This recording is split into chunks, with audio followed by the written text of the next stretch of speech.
Les fonctionnaires du protocole. A comunidade internacional anuncia fundos enormes e energéticos. Working together is no longer an option.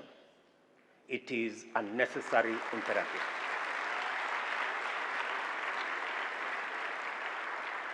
I agree with my brother that the choice is, are we going to float together or are we going to sink?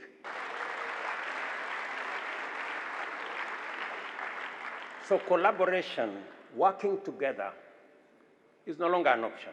Rulers partitioned our continent about 100 years ago. And they taught us two things using the borders. They taught us about tariffs, and they taught us about visas. Now,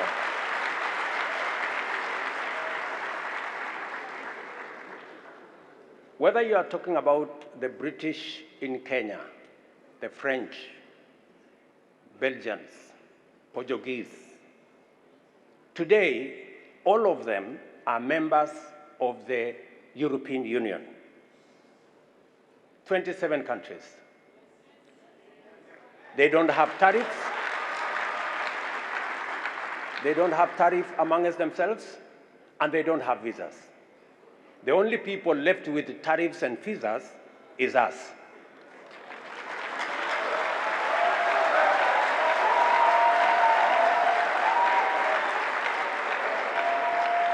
And because they saw the folly of tariffs on trade and removed tariff on trade amongst themselves, today in Europe, intra-European trade is at 70%, while intra-Africa trade is at 15%. Good people, it is the reason why we must accelerate the Africa Continental Free Trade Area.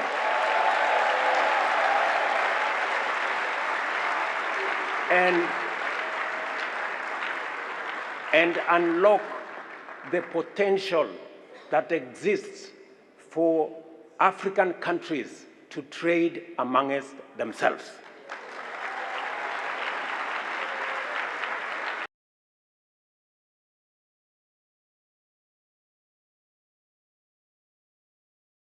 We have visa regulations left, right, and center.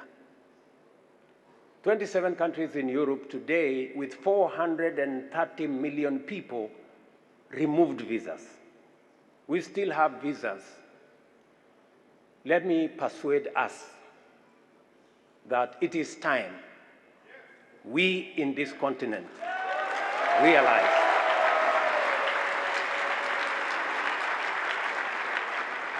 that having visa restrictions amongst ourselves is working against us. When people cannot travel,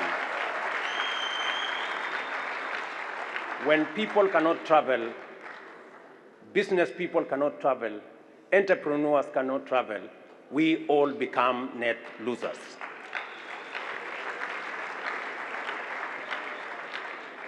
I am very happy that we are now moving in the direction of eliminating visas amongst ourselves. Let me say this. as Kenya, by the end of this year, no African will be required to have a visa to come to Kenya.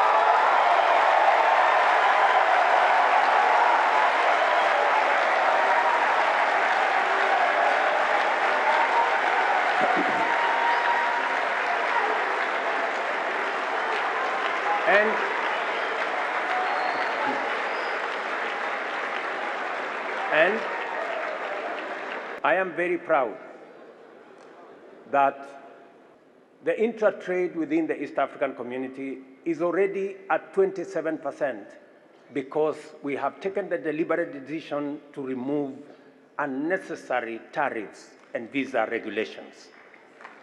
I am also very happy that my father here, President Sassou Nguesso, when he came to Kenya, we agreed that there will be no visa requirement between the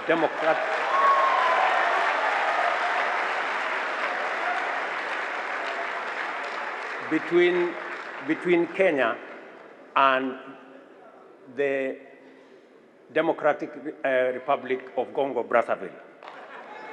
I am also happy that last month, when we removed visa requirements for DRC, my brother, President Felix Tshisekedi, also removed visa requirements for Kenyans to DRC.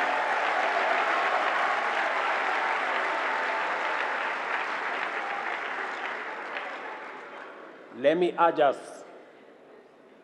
that we need greater collaboration. Our children from this continent should not be locked in borders in Europe and also be locked in borders in Africa.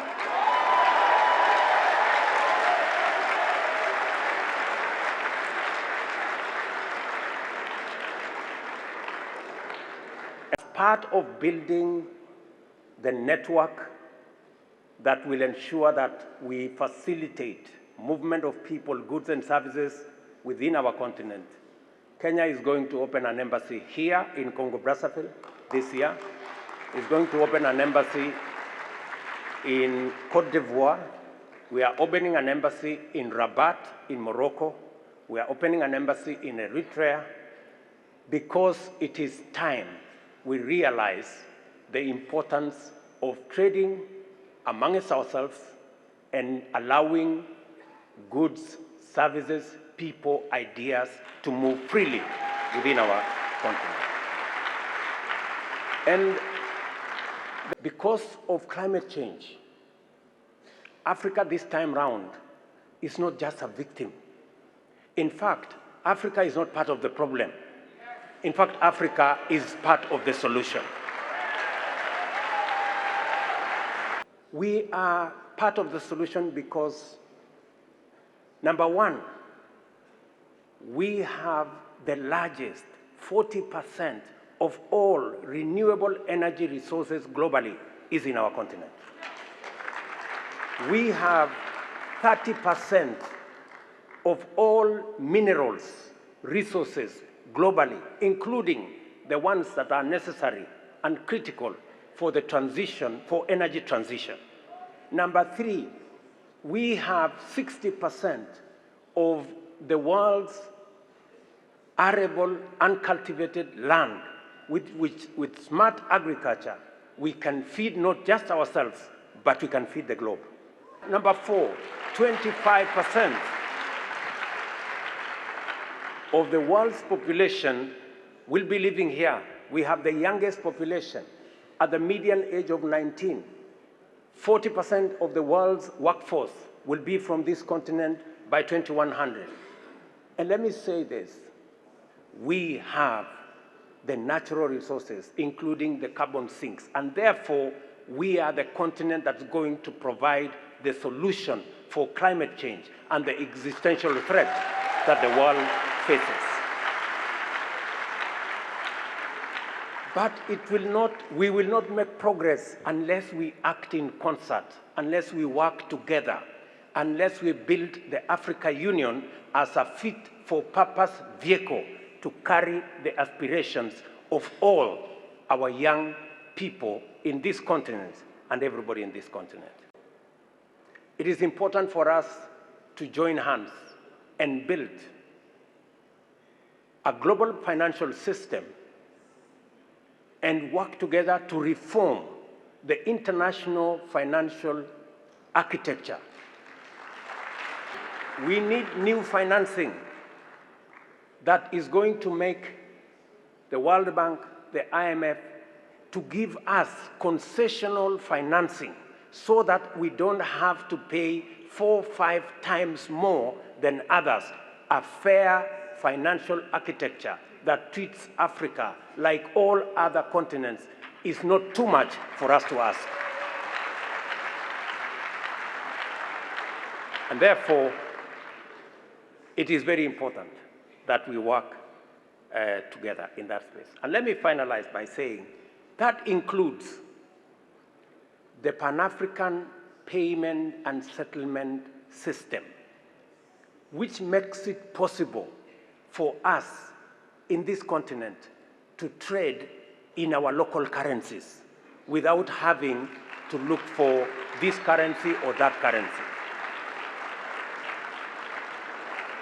Let me ask you, good people, what Afrexim is doing to promote trade in our continent is something all of us leaders must support. I am saying this with a lot of passion because we have an opportunity of a lifetime to change the fortunes of our continent, of our people, and especially of our young people, using this challenge we have, which we must turn into an opportunity. Our hosts, the 227 million people who share the world's second largest river, are custodians of 268 million hectares of forest, which constitute 70% of Africa's forest cover and hosts 10% of the world's biodiversity. These nations and peoples are already making a major contribution to the vitality of our planet and the well-being of humanity. The 1.3 billion indigenous people from the 3 river basins, majority of whom are young, live in intimate proximity with 26% of the world's biodiversity and 1.4 billion hectares of forest and 3 of the world's greatest rivers and river systems.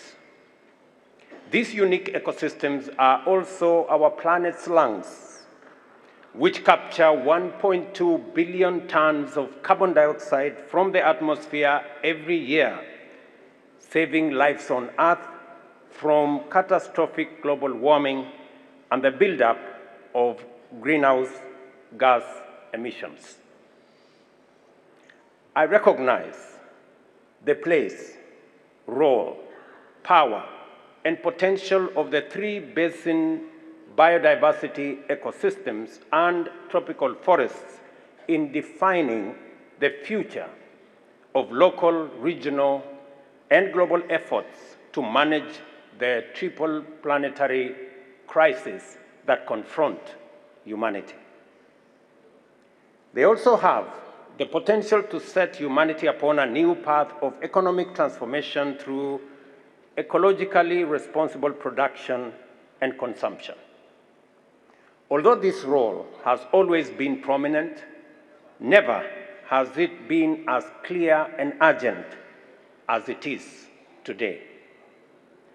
The Intergovernmental Panel on Climate Change has documented in its most recent consecutive reports that unless we take aggressive measures to protect our forests, the world will not be able to actualize the 1.5 degree centigrade target as agreed in Paris Summit, even if other efforts in transforming the economic and industrial systems of the developed countries are sustained.